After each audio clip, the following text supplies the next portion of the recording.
Federal appeals court appears ready to reject the Pentagon's push to punish Senator Mark Kelly. Judges hearing oral arguments today on whether Defense Secretary Pete Hegseth can demote the Arizona Democrat, a retired Navy captain, for telling service members in a video to ignore illegal orders. A lower court sided with Senator Kelly when Hegseth tried to cut his retirement pay. Here was some of today's back and forth. It would be quite extraordinary under the First Amendment and other constitutional doctrines to allow the executive to punish a senator for holding a press conference. What defendants have said in their brief quite starkly is if retired service members, including Senator Kelly, but others as well, don't want to have to be obedient to the Secretary of Defense, then they can just give up their pension. And that position is as much an insult to the service that veterans have given this country as it is to the First Amendment. If Senator Kelly wants to tell active duty officers, do not obey illegal orders, you think he has to separate from the military, give up his retirement pay, give up his rank? The pattern of conduct that we're talking about here, absolutely. So your answer is yes. After the hearing, Senator Kelly spoke to the media and told service members, don't give up the ship. What I said was a true and accurate statement of the law. It's literally written into the DOD's Law of War manual. They're trying to send a message to other retired veterans and really to all of us. If you say something that the president or this administration does not like, they're going to come after you. The president is trying to silence us. We're joined now by retired Army Major General Randy Manner. He's the former acting vice chief of the National Guard Bureau. He was at the senator's press conference. General, thanks for being with us. This is a widely watched thing that's happening here. What happens to Senator Kelly? What are the impacts of the outcome of this case?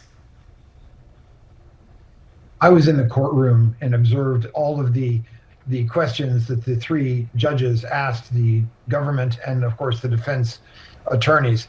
It was rather shocking that the Justice Department was basically saying the only way that retired veterans can speak and exercise their First Amendment rights was to literally give up their pensions, their benefits, their rank, to deny their service.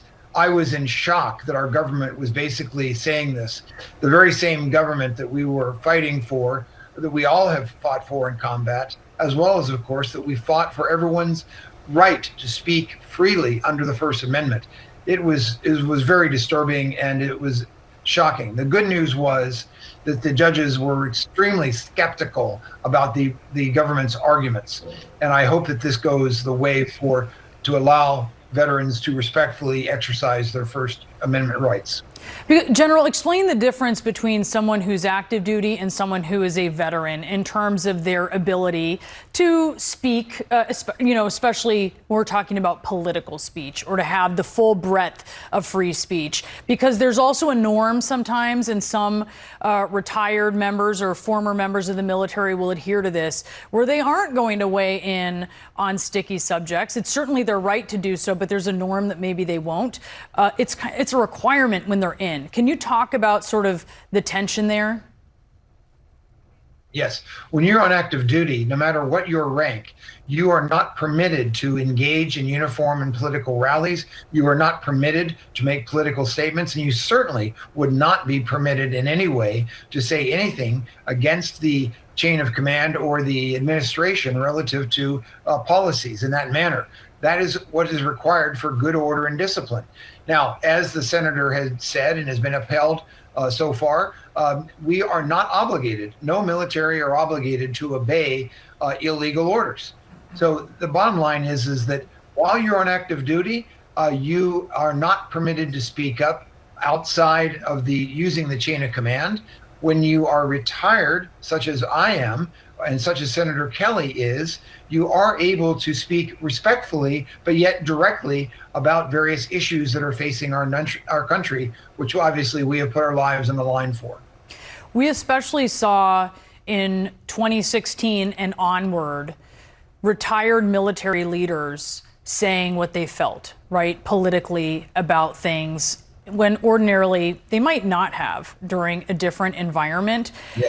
Since then, especially recently watching what's going on with Senator Kelly, I've spoken with some veterans who have said they're very worried about speaking publicly because they do worry that their benefits could be taken away or they could be targeted.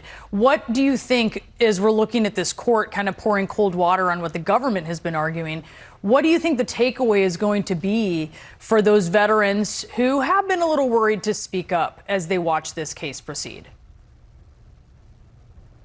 So first of all, this does have a chilling effect on anyone who wants to speak up, and that's really the administration's intent. And you are correct that it is the norm, typically not a legal issue. The military typically don't speak up about politics, with obviously a few exceptions of military who run for president, like President Eisenhower, and in fact, a lot of military have run for president. Or for senator. That's not the issue. The issue, quite frankly, is can we speak up? Can we feel comfortable and confident about it? Since 2016, the reason why you have seen hundreds of military speaking up of all ranks is because this is not right. This is not what America is all about, and the administration is not reflecting the values that the military has espoused in terms of treating others with dignity and respect and following the rule of law. That's why you have seen this dramatic change since 2016 of having so many veterans speak up publicly.